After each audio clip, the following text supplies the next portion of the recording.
pode se sentar. Que manhã preciosa, irmãos. Que o Senhor me dê graça para não atrapalhar aquilo que Ele quer fazer nessa manhã. Todos vocês sabem que o Senhor nos deu uma direção, uma palavra profética para esse ano. Qual é a palavra profética que nós estamos, que está nos norteando esse ano? Alguém sabe? Edificando um testemunho perfeito. Então nós estamos trabalhando muito os aspectos do testemunho, da edificação, e algumas coisas o Senhor tem nos falado. Eu gostaria até que você sempre recapitulasse aquilo que nós já aprendemos até aqui. Eu falei já sobre edificar um testemunho no reino de Deus. Eu falei sobre edificar em meio às crises. E hoje eu quero dizer uma palavra que o Senhor me falou essa semana de uma forma muito particular, sobre a necessidade de ouvir para edificar. Então o tema da mensagem de hoje é ouvir para edificar. Amém? Amém? Amém. Quando eu falar amém, aqueles que estão numa igreja evangélica pela primeira vez, normalmente quando o pregador fala amém, ele gostaria que o povo respondesse amém, né? Eu sei que todos vocês estão chegando agora, são novos na fé, então às vezes não sabem, né, Luciano? Então a gente fala amém, né? O pessoal às vezes vem de uma origem católica, na missa, eu fui católico muitos anos da minha vida, a gente fica numa posição muito em silêncio, né? Então eu queria dizer para vocês que nós estamos numa igreja pentecostal, nós cremos nos dons do Espírito, nós cremos num culto que é coletivo, nós cremos no sacerdócio de todos os santos. Não tem aqui, por causa da altura do púlpito, é só para facilitar a visualização, não tem uma hierarquia, e nós estamos juntos cultuando o Senhor, amém? Amém. Acho que vocês entenderam agora. Então, nós vamos tratar dessa manhã de algo importantíssimo. Só está habilitado para edificação no corpo de Cristo quem sabe ouvir. Se você não ouve, você não pode edificar. Existe uma movimentação que ela é mudada do antigo pacto para o novo pacto. O antigo pacto é um pacto de obras, é um pacto de ações. O novo pacto é um pacto de obediência, de sensibilidade a uma voz interior. A vida e a relação com Deus do antigo pacto, que era na base de um relacionamento com alguém, que muitas vezes era a figura de um sacerdote, era a figura de um anjo, era as oferendas num templo. No novo pacto, isso sai da condição de um relacionamento para se transformar numa unicidade. Nos tornamos um no mesmo Espírito. Nós não temos mais relação com uma vida externa, nós nos tornamos um com essa vida a partir de uma transformação interior. Se nós não entendemos isso, nós continuamos mesclando realidades do antigo com a do novo. E uma das maiores mesclas se dá dentro do ambiente profético, porque o ministério profético no antigo pacto, que era um ministério de juízo, de apontamento, de palavras, no novo pacto ele passa a ser um ministério de reconciliação, passa a ser um ministério de primeiro ouvir. Se nós não ouvimos, nós não temos nada a falar. E hoje tem muita gente falando a partir de impressões que nunca ouviram do Espírito. Falam no nome de Deus, aonde Deus está assim, pô, mas eu não disse isso.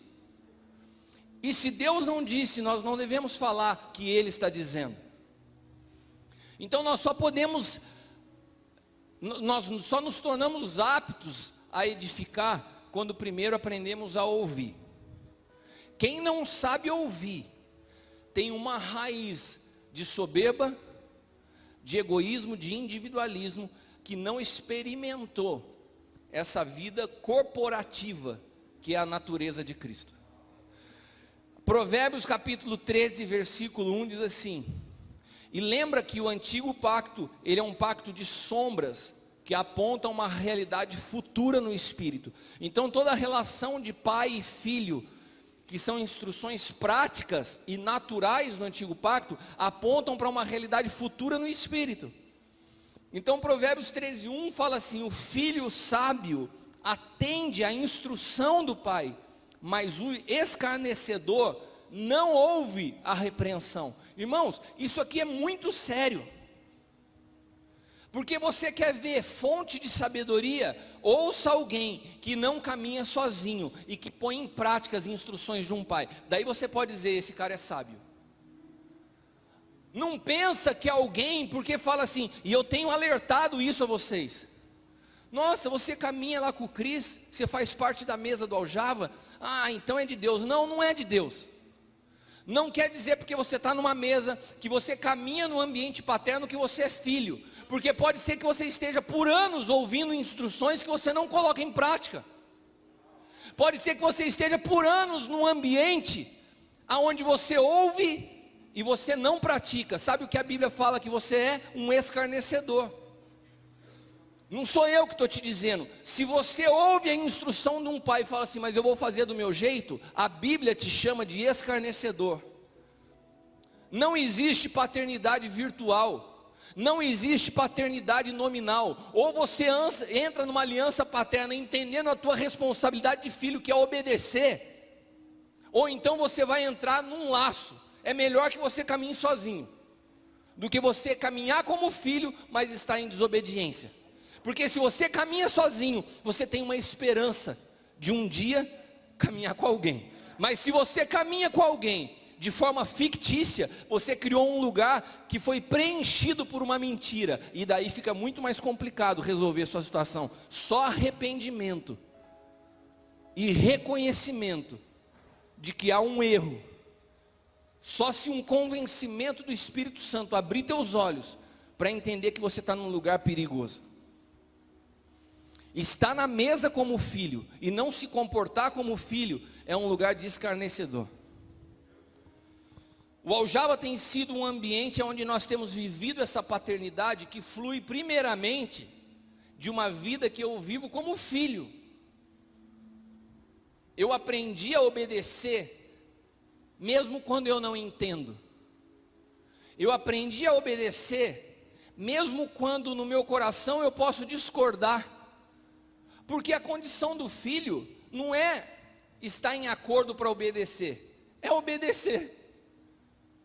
Quando nós obedecemos, nós estamos debaixo do protocolo divino entre a relação de um pai e um filho. Quando nós desobedecemos, nós entramos num símbolo profético da única coisa que Deus não quer que nós façamos como igreja, que é a rebelião. As nossas relações, elas apontam um panorama mais amplo.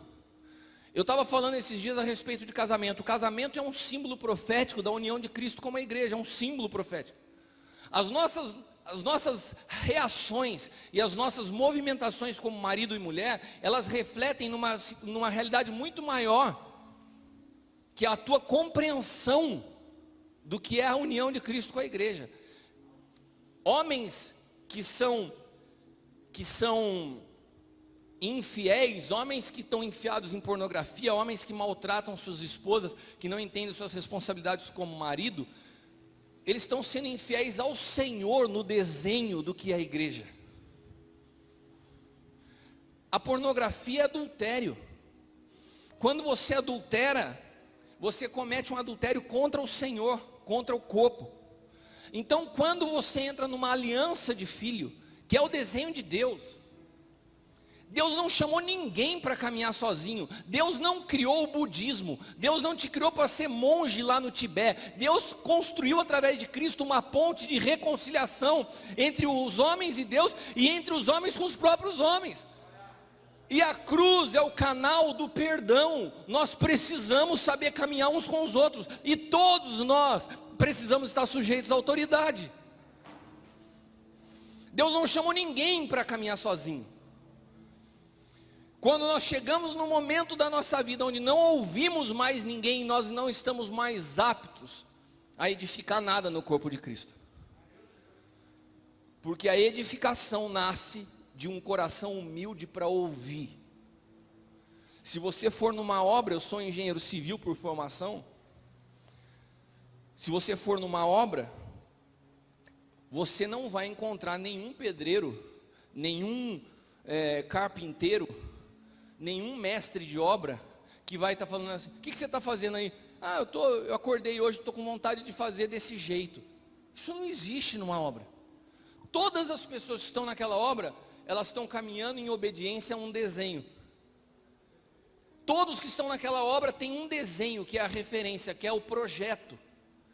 O engenheiro tem que conhecer o projeto. Ele cobra do mestre de obra, não aquilo que ele acha, aquilo que ele gosta, aquilo que ele sente. Ele cobra o projeto. O mestre de obra cobra do pedreiro, do carpinteiro, do encanador, do eletricista, obediência ao desenho. Todos que estão ali precisam ouvir instruções para que seja respeitado o desenho. Você imagina você chegar numa obra, o cara fala assim: você é o engenheiro da obra. Daí você chega na obra, tem um pedreiro trabalhando, você chega assim para o cara e fala: eu queria te dar uma orientação. Não quero ouvir, eu sei o que eu estou fazendo. O que você faz se você é o engenheiro da obra e você chega lá, o cara fala assim com você? Você está louco, rapaz? Tchau. Você não está aqui para fazer do teu jeito. Nós, como igreja, existe uma infinidade de pastores hoje que já não ouvem a Deus há muito tempo, que estão focados na sua construção pessoal, naquilo que eles decidiram que é a obra de Deus, num desenho denominacional, de vaidade, de crescimento, da sua reputação, do seu prestígio. Não tem nada a ver com o reino de Deus.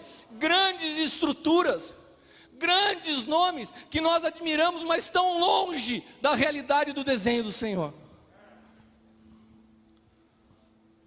Nós temos procurado criar um ambiente de paternidade, de obediência à voz de Deus. Imagina se você vem até aqui por 5, 6, 7, 8 anos, todos os sábados, em cada mesa, mas você não consegue me ouvir. Você consegue imaginar essa realidade? Você entrar por essa porta e de repente você entrou aqui dentro, você ficou surdo. Eu estou aqui fazendo assim, você sai daqui, e o que transformou a tua vida? Nada. Você não conseguiu ouvir o que eu falei. Você consegue imaginar isso? Você imaginou, Lu, quanto tempo faz que você caminha comigo?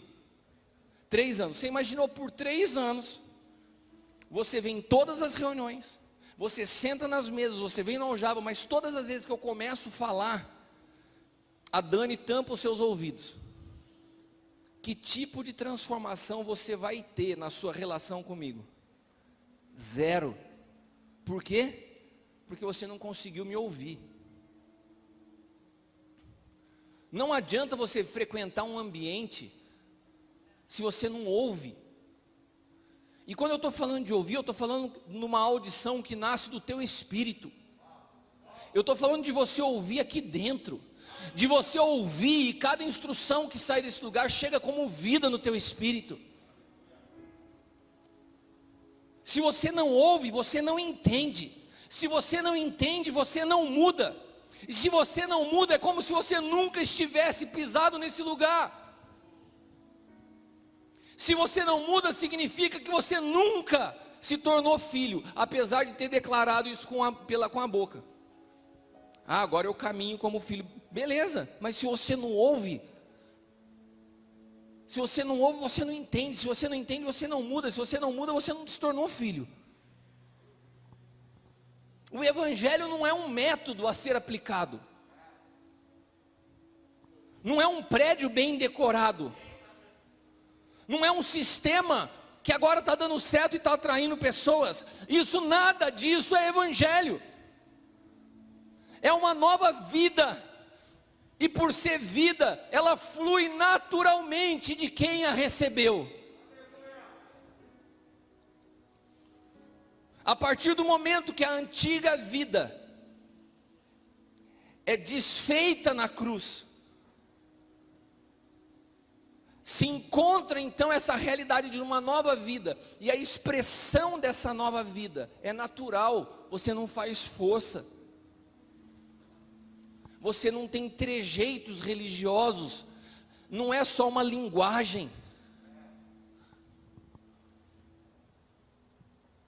Agora, se não existe obediência, é sinal que não houve um encontro com a cruz, que é a ruptura com toda desobediência.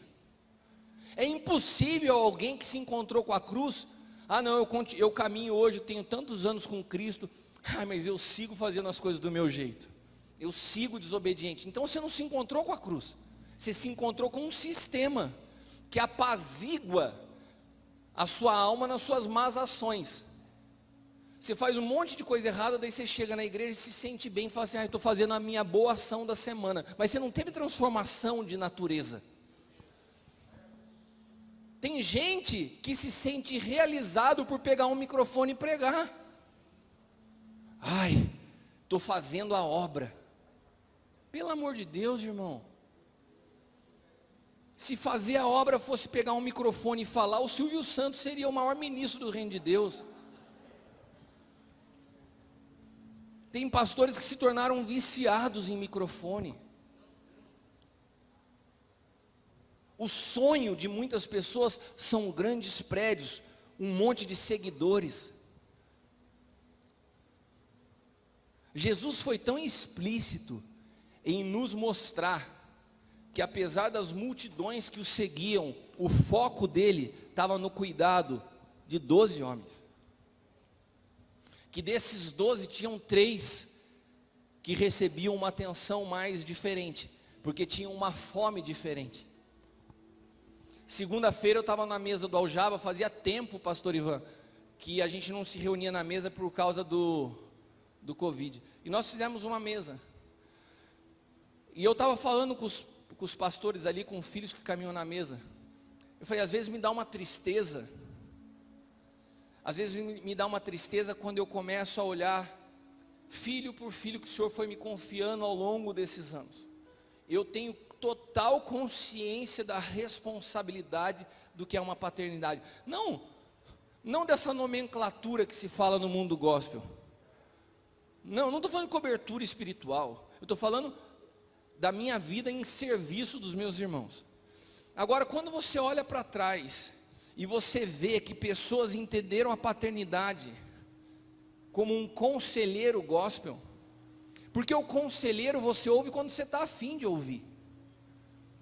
Sabe, eu me recordo da minha experiência com o Novo Pacto direto. Quantos anos eu já conhecia o Lucas, Alan? De repente eu vou um dia lá na Venezuela ministrando, o Senhor me rasga por dentro. Eu comecei a chorar, falei, Senhor, parece que eu não sei mais nada do Evangelho. Aquele homem lá do Chile, um senhor de quase 70 anos de idade, falou assim, o que você precisar de mim, eu estou à tua disposição. Todos os meus livros, os direitos autorais são teus para traduzir em português. Ele falou assim, a hora que você quiser eu vou para o Brasil. Eu saí da pregação, o Maicon estava comigo, fui para o meu quarto no hotel. Quando eu estou no meu quarto do hotel, 11 horas da noite, ele bate na porta, de shorts, meia, até aqui, pijama. Falei, o que foi, Lucas? Vim aqui conversar com você. Irmãos, eu tinha ele como uma figura assim. O cara chega de pijaminha e meia no meu quarto, 11 horas da noite. Vim bater papo com você. Na hora, eu estava falando com a Leila por vídeo, você lembra disso? Eu lá na Venezuela falando com ela por vídeo, falando como foi. Ele falou, com quem você está falando? Com a sua esposa. Ele entrou no vídeo e falou, oi Leila. E daí eu perguntei para ele, por que isso? Por que você está me dando essa atenção? E ele falou assim, eu vou te contar uma coisa, Cristiano. Eu já rodei o mundo ministrando o Evangelho. Você vai ter oportunidade de ver isso. Você fala para milhares de pessoas, mas você conta no dedo aqueles que vão chegar diante de você com fome pela vida de Cristo, com pessoas que querem a vida de Cristo, que não querem uma plataforma de promoção, que não querem estratégias para o crescimento ministerial, que vão sentar com você e que não vão querer um conselho para melhorar de vida, que não vão querer um conselho, mas que vão falar assim, derrama dessa vida que você porta. E quando eu me lembro disso, que é o que me mantém de pé até hoje, se eu estivesse buscando ao Senhor pela solução dos meus problemas, eu já tinha parado. Você sabe disso. Quantos anos lutando por situações que não se resolvem? Agora o que me alimenta, a fome que eu carrego é pela vida dele, não é pela solução das minhas realidades. Agora é muito duro para mim, quando eu caminho com pessoas que só sentam comigo para falar de problemas. Não conseguem nunca chegarem ao ponto de falar: eu quero a vida que você tem, eu quero o Cristo que você porta. Não tem problema te servir, e eu vou ter a paciência para caminhar contigo por todos os dias da minha vida, ouvindo as suas dificuldades. Não tem problema. Isso não é um problema para mim, é um problema para você. É para você. O que me entristece não é que me incomoda. Você entendeu, Santo? Não é que me incomoda, é que eu vejo que o mais importante dessa relação você não está desfrutando. Se você quer só o meu conselho, pode ser que um psicólogo seja melhor, mais efetivo na tua vida do que eu. Agora, se é para derramar de uma vida, daí eu acho que eu tenho algo que pode ser útil para você. Eu tenho algo que eu ganhei de graça, eu tenho algo que custou a minha morte, e que você recebe quando você tem o mesmo nível de fome e vontade por essa vida, por essa verdade. Irmãos, quando eu vejo o que está acontecendo no evangelho dessa nação, e eu falo para você, eu procuro hoje não ver mais como se corrompeu. Se você entra nos caras mais famosos e vê agora essa onda de caixinha para respostas no Instagram, as perguntas, quais são as perguntas que se fazem? O nível de superficialidade, de imaturidade do corpo de Cristo. E daí você renuncia a sua vida para receber uma vida tão poderosa. E quando você quer sentar na mesa e derramar dessa vida, a pergunta é: pastor, o que eu faço com a pornografia? O que você faz com a pornografia, meu irmão? O que eu faço com os irmãos que não querem ir na igreja? A igreja está diminuindo. O que eu faço com a igreja que está diminuindo? Pastor, eu estou chateado porque você não me deu atenção no último aljava. Ô meu irmão, me perdoa, por que eu não te dei atenção no último aljava? E vamos caminhar, irmão. Vamos caminhar, eu tenho paciência. Eu tenho paciência, de verdade, eu não tinha. A Leila sabe disso, às vezes ela olha para mim e fala: amor, como você mudou. 5 anos atrás, quando iniciava o aljava, eu falei: Senhor, a graça, a medida que o Senhor me deu, essa medida apostólica, não vai dar conta de suportar essas coisinhas. O Senhor falou: eu vou te dar paciência. E o Senhor me deu paciência que eu não tinha. Ontem eu atendi um ministro que eu amo, um filho, um apóstolo, e eu falei para ele assim: eu estou há 3 anos ouvindo as suas lamentações. Eu estou há 3 anos que eu só te ouço respeitando a tua dor. Não tenho espaço para falar o teu coração, eu só te ouço. E tem muitas pessoas aqui que desde que caminham comigo eu só ouço, porque eu não tenho espaço para falar. Só ouço. E eu vou continuar ouvindo. Só que quem sai perdendo nisso não sou eu. Se você não sabe ouvir, você não amadurece. Se você não sabe ouvir, você não está apto a edificar. Se você não sabe ouvir, é sinal que você não entendeu o que significa humildade.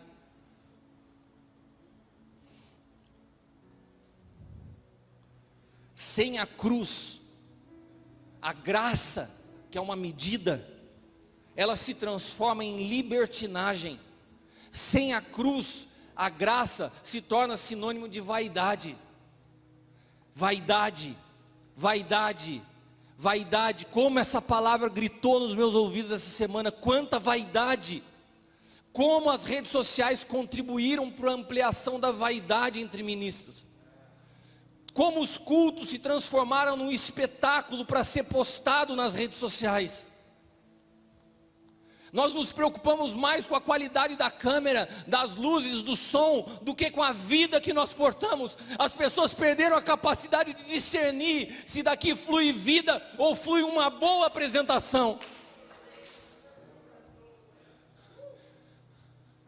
Nós estamos gerando uma geração de pessoas superficiais. Se incomodam se o telão não está com uma boa qualidade de vida, mas não conseguem discernir que os que saem do púlpito é vida ou morte. Não tem nenhuma noção de discernimento espiritual. Seguem e ouvem tudo o que querem no YouTube. Uma confusão de pensamentos.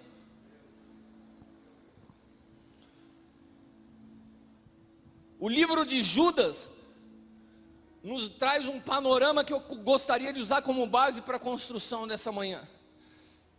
Judas 1:4 diz assim na versão King James: certos indivíduos cuja condenação já estava sentenciada há muito tempo, preste atenção, infiltraram-se na vossa congregação com toda espécie de falsidade. Essas pessoas são ímpias, adulteraram a graça do nosso Deus em libertinagem, negam Jesus Cristo como único soberano e Senhor, que é a punição eterna dos ímpios. Judas está descrevendo pessoas que na realidade isso aqui é um espírito, isso aqui é um espírito que penetra as congregações, que se infiltra rotineiramente dentro dos ambientes. Esse espírito, ele produz um paralelo da verdade. O que é o paralelo da verdade? Uma mentira. Mas eu falo paralelo da verdade porque essa mentira não vem com cara de mentira, ela vem sutilmente disfarçada como verdade e entra dentro das congregações. O evangelho que se prega nessa nação está contaminado por mentira, está contaminado por religião, está contaminado por um interesse denominacional. Adulteram a graça,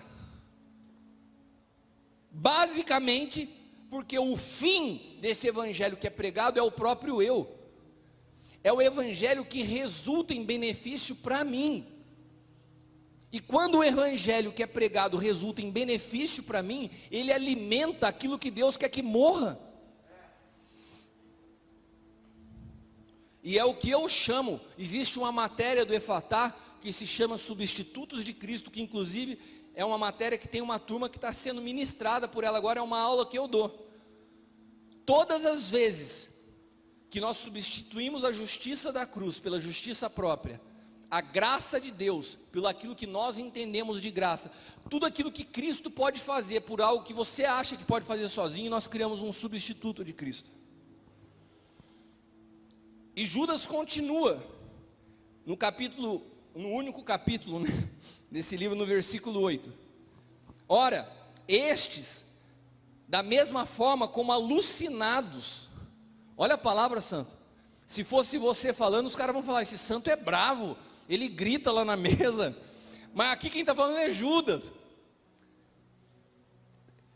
Esses como alucinados, inconsequentes, não apenas contaminam o próprio corpo, agora preste atenção, mas rejeitam toda a autoridade instituída, caluniando os seres celestiais. Qual que é a característica desse espírito? Senta à mesa, congrega, mas rejeita a autoridade. O novo pacto não é um pacto de hierarquia, mas a ausência de hierarquia não significa ausência de autoridade. As 5 graças ministeriais, elas não colocam uma escala de um melhor que o outro, todos são em serviço do corpo. Isso não quer dizer que não exista autoridade. Por que o sistema de governo de Deus é a paternidade? Porque um pai tem autoridade sobre um filho, não para oprimir esse filho, mas para instruí-lo e lançá-lo a um destino. Agora, como que um pai lança um filho a seu destino se esse filho não quer ser lançado? O que impede um pai de exercer paternidade é o próprio comportamento do filho.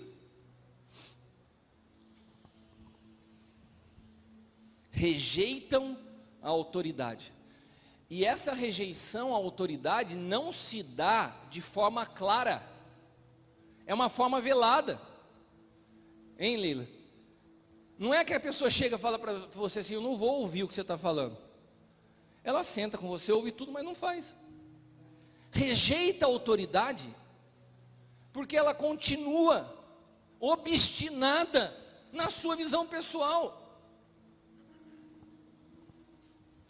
Uma das ações desse espírito, ele produz exatamente isso, a rejeição à autoridade.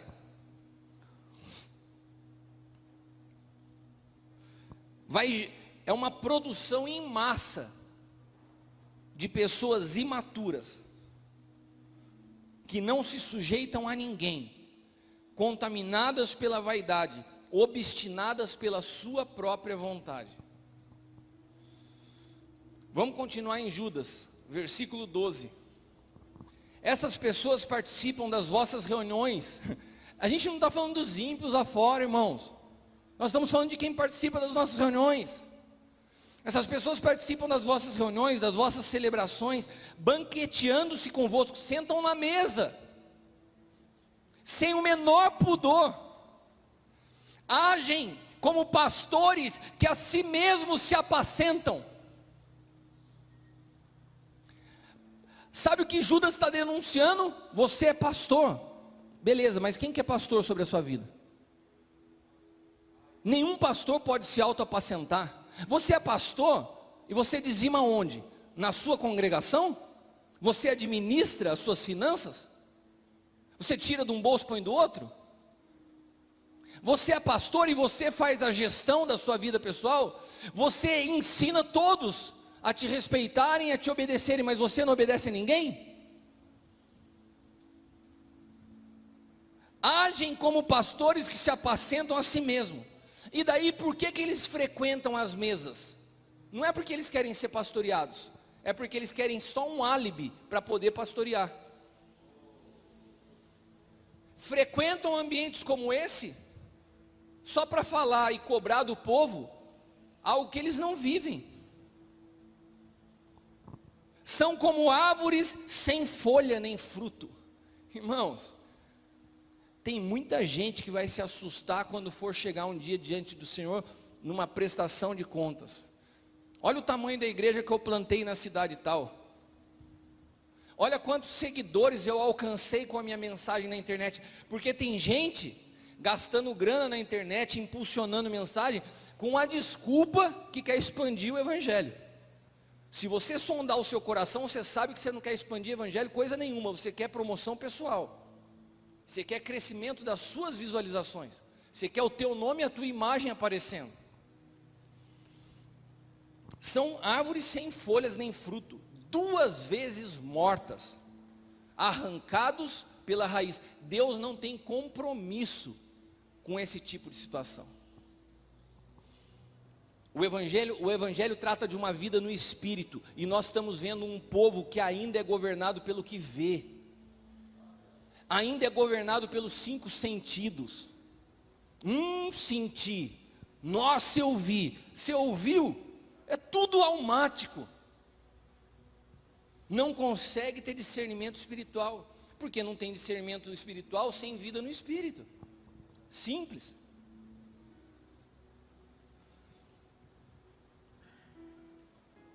Versículo 16. Essa carta de Judas é uma cacetada. Um capítulo só, irmão.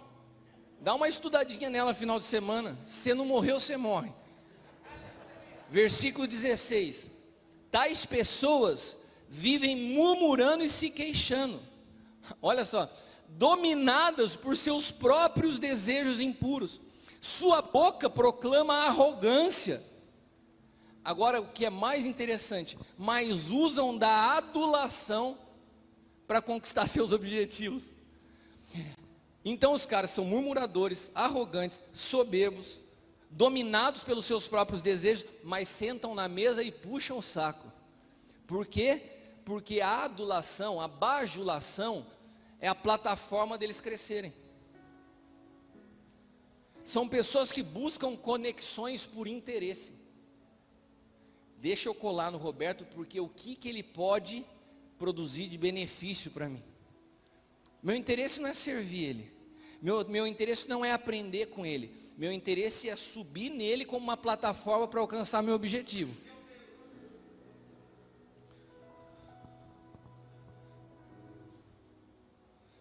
Os alpinistas da fama.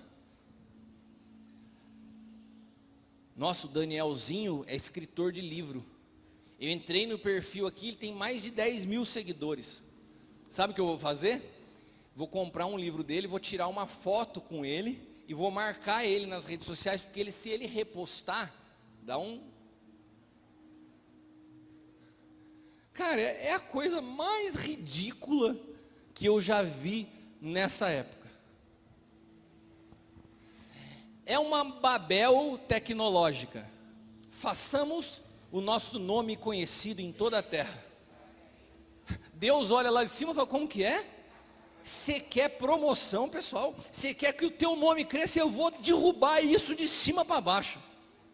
Eu vou confundir vocês nessa loucura que vocês estão achando. Se eu não me engano é Gênesis capítulo 11. Daí Gênesis capítulo 12, o Deus que fala assim, não gosto de quem quer se autopromover, chega para Abraão, o mesmo Deus, e fala assim, eu farei teu nome conhecido em toda a terra. O problema de Deus não é com que a pessoa seja conhecida, o problema de Deus é com a motivação do seu coração.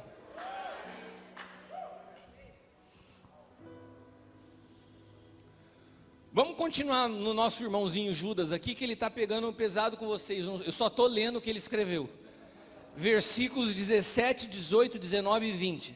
Vós, entretanto, agora está falando com a gente aqui. Vós, entretanto, amados, lembrai-vos das palavras anteriormente proferidas pelos apóstolos de nosso Senhor Jesus Cristo, os quais já vos alertavam. Tem alguém alertando vocês aqui sobre isso já faz tempo? Amém. Nos últimos tempos haverão zombadores, que seguirão suas próprias e ímpias vontades. Estes são os que provocam divisões entre vós, os quais, sendo dominados pelas paixões de suas próprias almas, não têm o Espírito. Vós, porém, amados, sabe o que Judas está terminando falando aqui? Vocês querem edificar? Vocês querem edificar? Vocês querem edificar um testemunho perfeito? Então ele fala assim, vós, porém, amados, edificai-vos na santíssima fé que tendes orando no Espírito Santo. É como se Judas estivesse dando uma carta de instrução sobre edificação. Ele fala tudo isso para falar assim, tá bom, você quer edificar? Então você anda na contramão de tudo que eu falei aqui. Você morre para o desejo de fama pessoal. Você se sujeite de fato e não de forma virtual a uma autoridade sobre a tua vida. Não seja um pastor que se autoapacenta. Você caminha na contramão dessa mentira que se infiltrou no corpo. Então vamos edificar em amor no Espírito. Essa é a carta de Judas. É uma carta que tem instruções práticas para quem quer edificar. Quem quer edificar deve ouvir. Quem quer edificar tem que se sujeitar. Quem quer edificação precisa de renúncia. Um dos princípios da edificação no novo pacto é ouvir. Mas infelizmente nós estamos fazendo parte de um momento da história onde a gente admira mais quem fala do que quem ouve. Saber ouvir é reflexo de maturidade, de humildade, do governo do Espírito. E eu tenho o maior exemplo disso do meu lado todo dia, que é o apóstolo Hélio. Pensa num homem sábio, pensa num homem maduro, pensa num general do Espírito. O tempo todo você tem que tirar a palavra da boca dele. A gente estava na mesa ontem, não foi, Ivan? Eu falei, apóstolo, fala, só eu estou falando. A gente sentou na mesa para os pastores conhecerem o apóstolo Hélio. Ele quietinho, cara. De todos ali, ele provavelmente, de todos nós, ele provavelmente era o que tinha mais a ensinar, ele fica quieto. Eu aprendo muito com o apóstolo Hélio. No novo pacto, o ouvir vem antes de falar. O espírito profético é mais uma voz a ser ouvida, para que depois ele se transforme numa mensagem anunciada. Se a gente olhar o Evangelho de João, a gente vê Jesus falando exatamente isso. João 12, 49 e 50, ele fala assim, João capítulo 12, versículos 49 e 50, pois eu não tenho falado por mim mesmo, mas o Pai que me enviou, Ele me dá ordem sobre o que eu devo dizer. Você sabe o que Jesus está dizendo? Eu não falo nada que eu quero, eu primeiro ouço, e eu só falo o que o Pai me fala para falar. Jesus é o maior princípio de obediência que a gente pode ver na história. Tudo que eu falo, eu primeiro ouço para depois falar. Tem pessoas que no primeiro dia que se sentaram na mesa comigo ouviram do novo pacto, no dia seguinte se tornaram mestres do novo pacto. Começam a falar de coisas que se tornaram teorias, mas nunca foram praticadas em suas vidas. E daí, pela falta de ouvir dos demais, aqueles que a gente ouve falar numa mesa, amanhã já estão sendo convidados para pregar. Eu fico quieto. Se você me pergunta, eu falo. Se você não me pergunta, eu não vou invadir teu espaço. Eu faço isso com meus filhos naturais, não vou fazer com vocês do Espírito.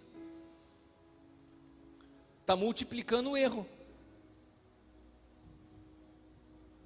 Eu não tenho falado por mim mesmo, mas o Pai que me enviou.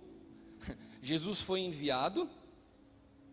Você foi enviado para fazer o que você faz? Jesus foi enviado e só fala aquilo que ele ouve do Pai. Ele me deu ordem sobre o que eu deveria dizer e proclamar. Eu sei que o seu mandamento é a vida eterna. Sendo assim, tudo que eu falo, como o Pai me mandou dizer, assim eu falo.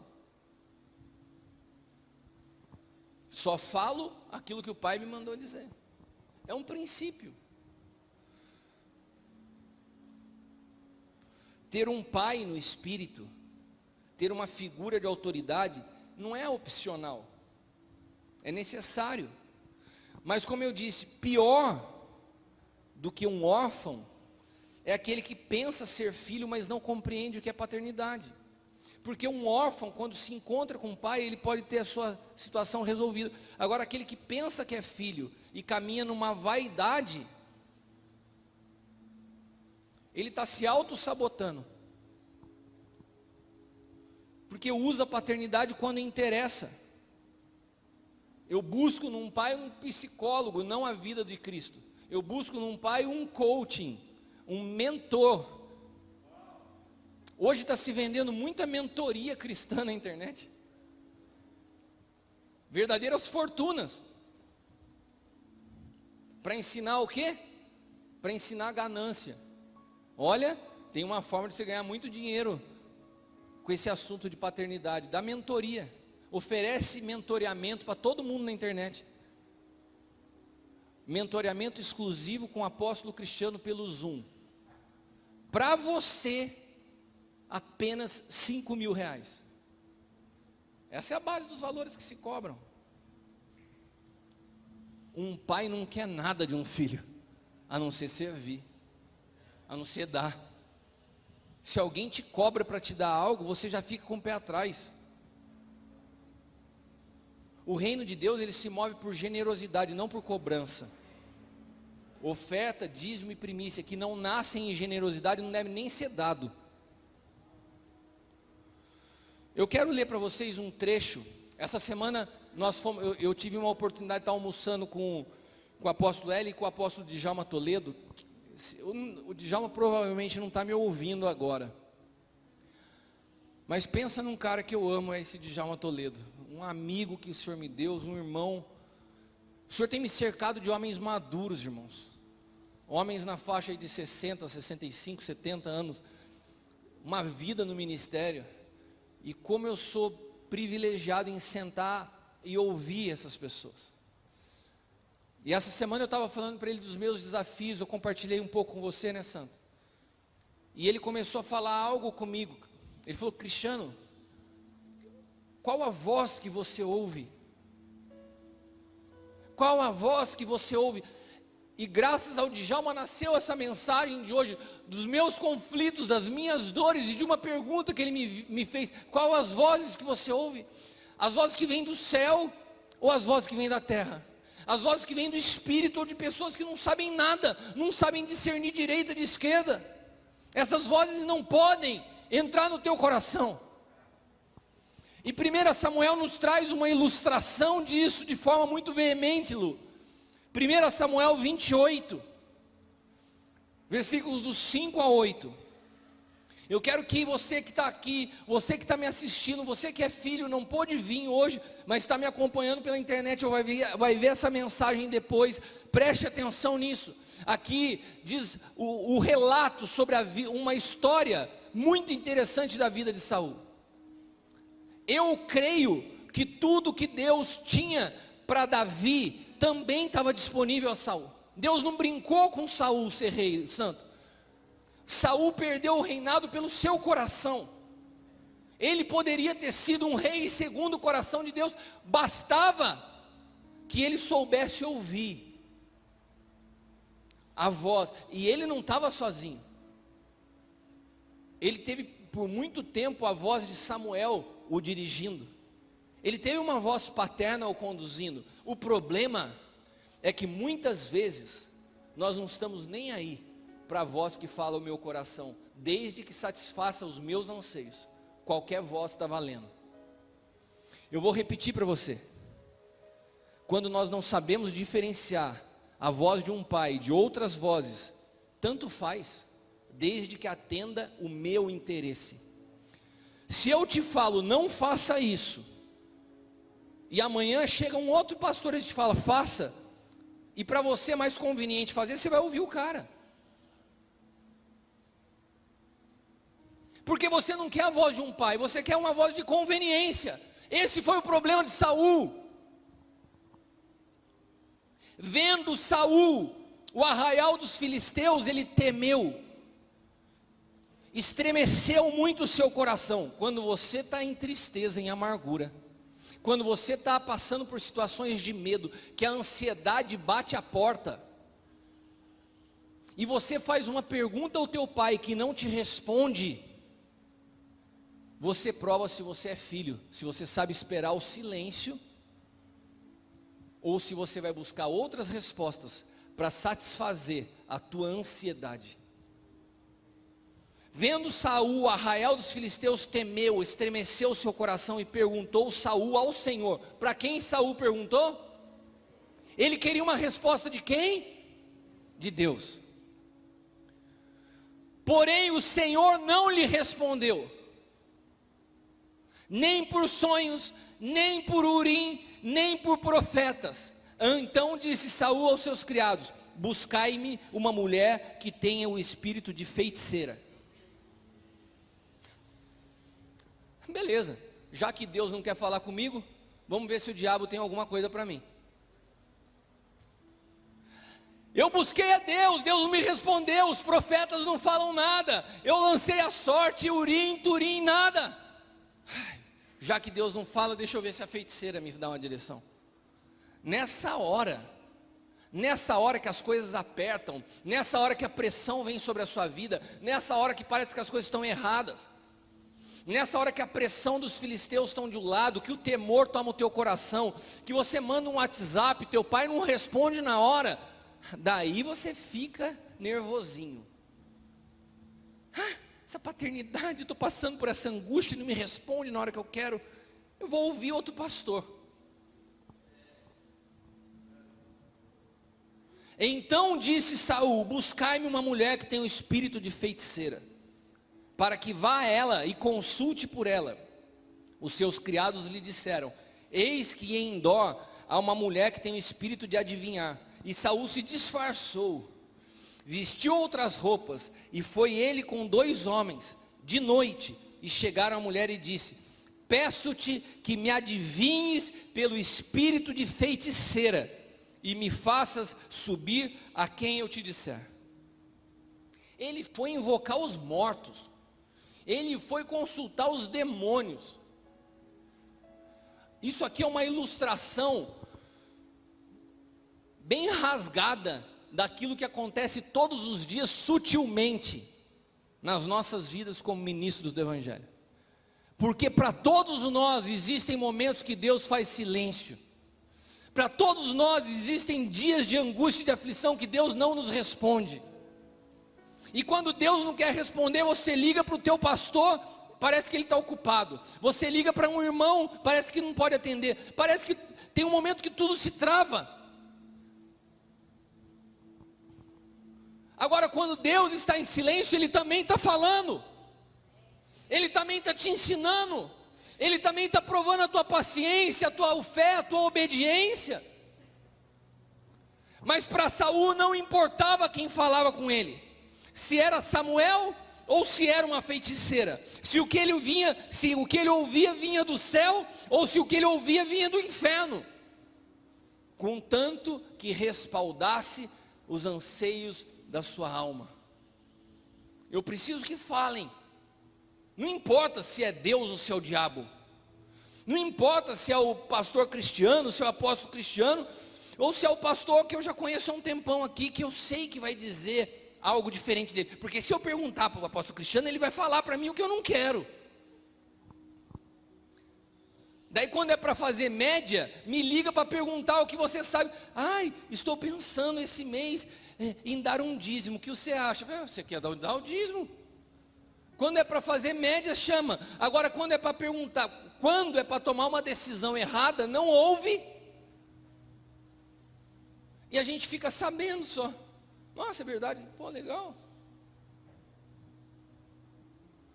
Lucas capítulo 9, versículos do 18 ao 20.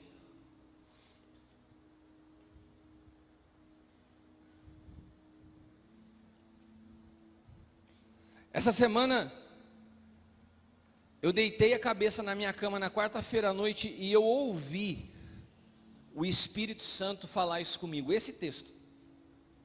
Ouvi nítido.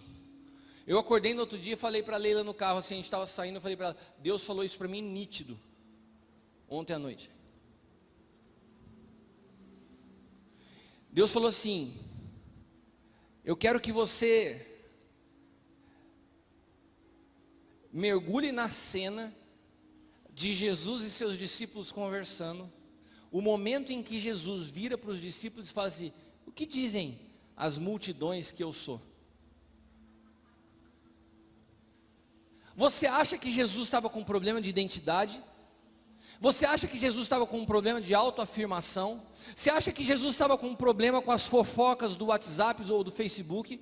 Que ele queria sondar a galera para saber o que falavam dele? Era isso que ele estava fazendo? Não, ele estava nos dando uma lição prática e para os discípulos um ensinamento poderoso. Porque entre os discípulos ali, ninguém foi unânime em dizer o que falavam de Jesus. Cada um falava uma coisa. Uns dizem que você é Elias, uns dizem que você é João Batista, outros dizem que você é filho de Beelzebu. Sabe quando você vai buscar a sua afirmação no que as pessoas dizem de você, meu irmão, você está perdido. Ninguém está apto a falar de você se não senta na mesa com você, se não caminha com você, se não está do teu lado, se não tem autoridade sobre a tua vida. E Jesus estava trazendo um princípio para os discípulos. Ele estava formando homens que iriam abalar o mundo. Vocês não podem se preocupar com a opinião das pessoas, porque elas nunca vão ter unanimidade sobre quem você é. Então Jesus fala assim, o que dizem os homens que eu sou? E os discípulos começam a falar um monte de coisa, e daí ele faz a pergunta-chave, e vocês? E vocês, o que dizem que eu sou? Aí é outra questão. E vocês que comem comigo na mesa? E vocês a quem eu tenho dedicado a minha vida? E vocês, o que vocês dizem que eu sou? O que você quer ouvir, meu irmãozinho? Você quer ouvir a voz da bajulação do povo? Você quer ouvir as pessoas que frequentam a tua igreja e falam assim: ai pastorzão, você é demais, que culto maravilhoso. Você quer a aprovação das pessoas? Ou você tem dimensão da importância da voz de um pai para falar quem você é? Você tem coragem de sentar na minha frente e falar assim: apóstolo, quem você me vê? Porque não importa o que as pessoas dizem a nosso respeito. Agora, quando você caminha com um pai, e você nunca parou para ouvir o que ele pensa de você, tem alguma coisa errada nessa relação. Você está se movendo por anos, ouvindo um monte de gente que não pode dizer quem você é. Não pode. Os teus erros, os teus acertos, as tuas palavras numa pregação, não são suficientes para falar quem você é. Mas alguém que te conhece no Espírito tem autoridade para falar: você é um apóstolo do Senhor.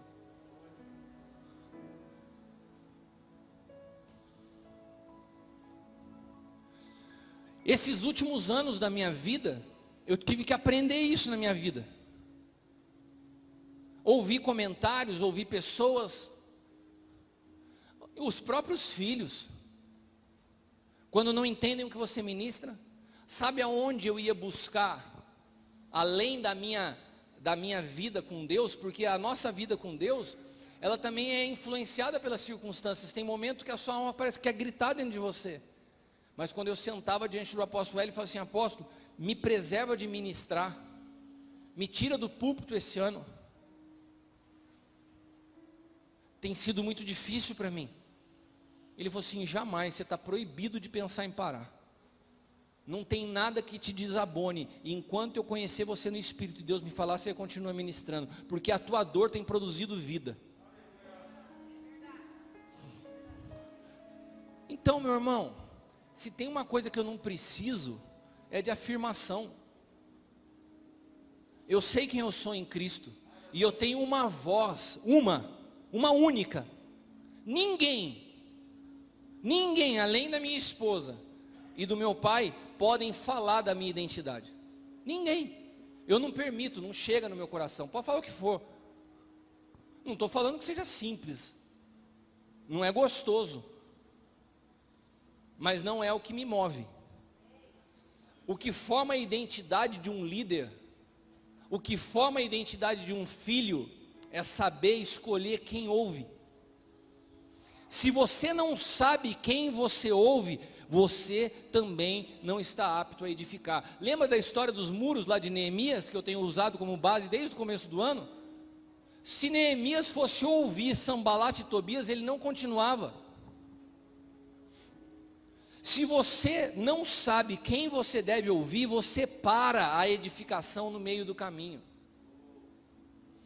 Nós precisamos da voz de um pai de destino, não quando nos convém, não quando a gente acha, não quando a gente entende que o que ele está falando está de acordo com o que eu acredito, mas quando eu elejo alguém para falar com a minha vida, e mesmo que eu discorde, mesmo que eu sapateie, eu vou obedecer. Você pensa que era confortável, que foi e que tem sido confortável obedecer todos esses anos ao apóstolo Hélio? Quando tinha vezes que ele falava: não, você vai ministrar, eu falo assim, eu não tenho coragem de falar para ele não. Eu obedeço, mas não é fácil. Agora, quando você obedece e os dias passam, você olha para trás e fala assim: se eu não tivesse obedecido, eu tinha morrido. A obediência nos guarda, a obediência nos protege, a obediência nos sustenta, a obediência nos faz preservar a vida que flui nessa direção de um propósito eterno. Eu olho para a minha vida e os problemas não me paralisaram naquilo que o Senhor tem diante de mim. Eu não olho na minha vida os últimos anos e não vejo nenhum tempo perdido. Eu falava com a Leila esses anos, os maiores problemas que eu passei não puderam me paralisar, porque eu sou muito forte? Não, porque eu obedeci a voz de um pai, porque eu aprendi a ouvir.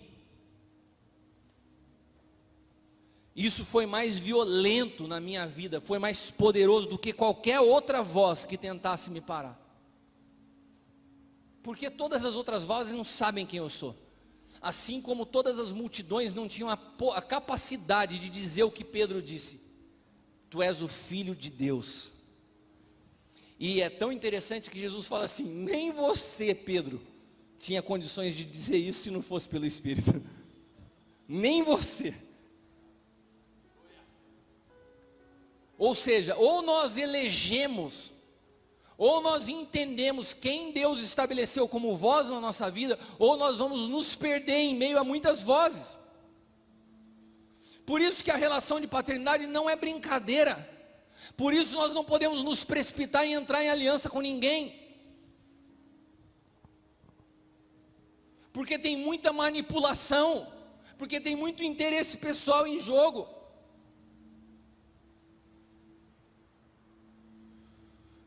Infelizmente hoje, eu vejo pessoas vivendo o oposto do que eu estou dizendo. Enquanto eu oriento para a pessoa parar, a pessoa insiste em avançar.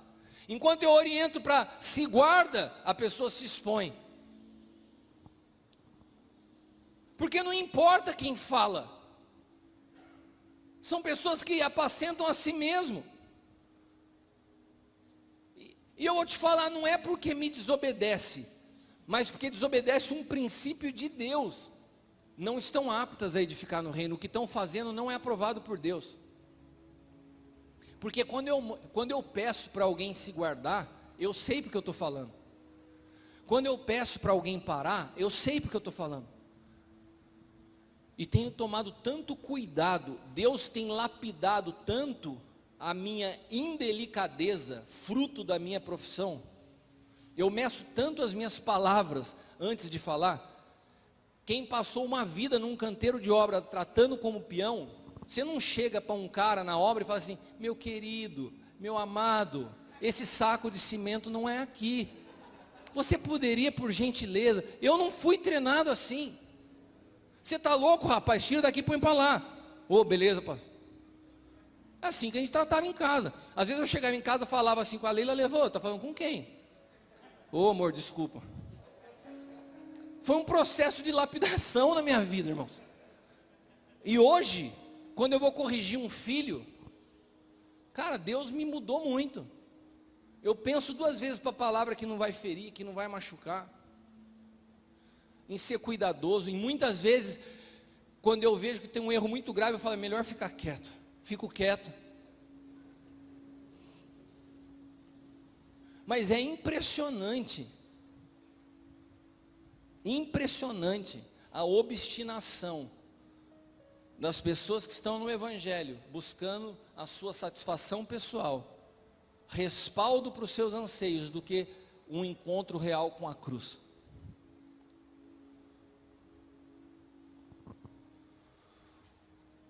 O reino de Deus não se trata dos seus talentos ou habilidades. Se você chegou até aqui e por acaso eu te falei: para o que você está fazendo, isso é um ato de amor com você.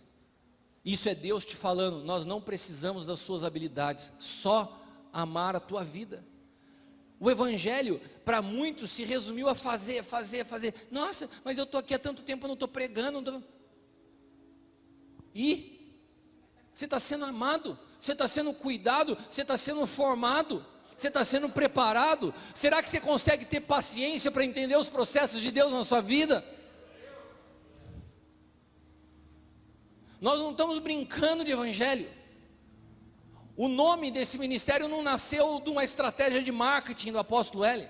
Os passos que nós damos não são passos estratégicos. Nós não fazemos nada sem ouvir o Senhor nos falar. E assim, nós temos buscado cuidar de cada filho, ou de cada amigo que chega numa aliança de amizade nessa casa. Só que como as pessoas se tornaram muito imediatistas e buscam métodos e soluções e não uma vida, se frustram. Mas aqueles que Deus traz não saem, crescem, amadurecem, e eu tenho visto isso. A palavra de hoje é um alerta para produzir no teu espírito um chacoalhão. O que você está fazendo no aljava? O que você está buscando nesse ambiente? O que você tem de expectativa na tua relação comigo? Senão você vai se frustrar, meu irmão. Se você quer um conselheiro, um psicólogo, eu não sou a pessoa adequada. Mas se você quer alguém que te conduza à cruz e a uma nova vida, eu posso te ajudar. Porque ninguém pode apontar um lugar que não conhece. E esse lugar, eu fui conduzido por esse lugar. E eu sei o que o Senhor precisa produzir nesses tempos, nessa nação e no mundo. Pessoas que estejam dispostas a renunciar à vaidade, seus projetos pessoais e a caminhar numa vida de obediência. Que ouçam a voz do Espírito. Que não tenham muitas vozes, mas que entendam que é a voz de um pai, na figura de homens. Porque Deus não falou: Jesus, vai lá agora, mas só como você é Deus, você é o cara, você não vai se sujeitar a ninguém. Não, Jesus sendo Deus, tomou a forma de homem e se sujeitou a um pai natural, a José, que posicionava Jesus: vem para cá, meu filho, vem para cá, meu filho, o propósito, o recurso está chegando ali, ó. Então a gente tem que ir para lá.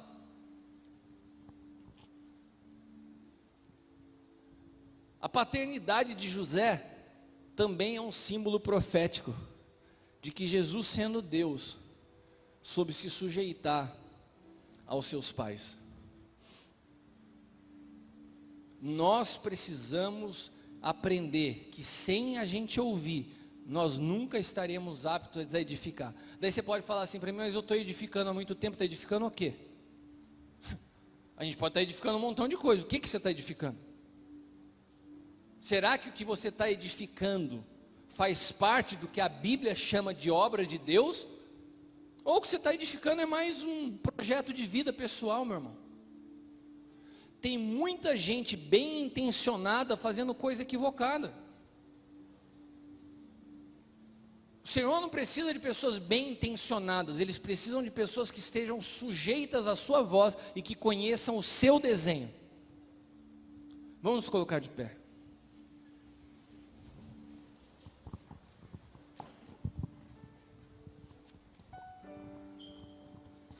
Eu quero orar com você.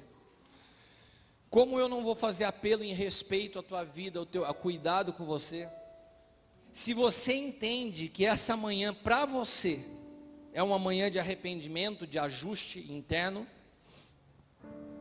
se você quiser, se você entender que é necessário, dobre o teu joelho no teu lugar, vamos orar junto. Eu creio que todos nós precisamos nos chegar diante de Deus em humildade, humilhar o nosso coração, falar: Senhor, sonda meu coração, será que eu tenho ouvido o que eu preciso ouvir?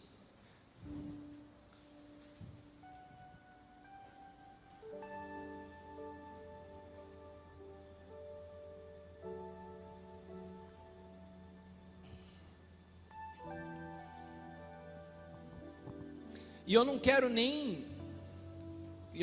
e nem posso julgar você nessa manhã. Se como filho você caminhou até aqui sem saber ouvir, eu quero te dizer que por muito tempo eu também, como filho espiritual do apóstolo Hélio, eu caminhei junto dele achando que eu ouvia, mas não ouvia da devida maneira. Eu precisei passar por situações onde eu me senti completamente perdido para perceber o quanto a voz dele era importante na minha vida. Então, eu não quero que você saia daqui triste por falar assim: estou desonrando. A questão não é essa não, irmão. A questão é despertar em você para que haja um alinhamento e você possa de fato desfrutar do que é paternidade. Eu queria que você orasse, não ficasse preso à minha oração. Exponha o seu coração diante do Senhor. Deixa o Espírito Santo falar contigo nessa manhã. Fala: Senhor, me mostra. Nós vamos orar, Senhor.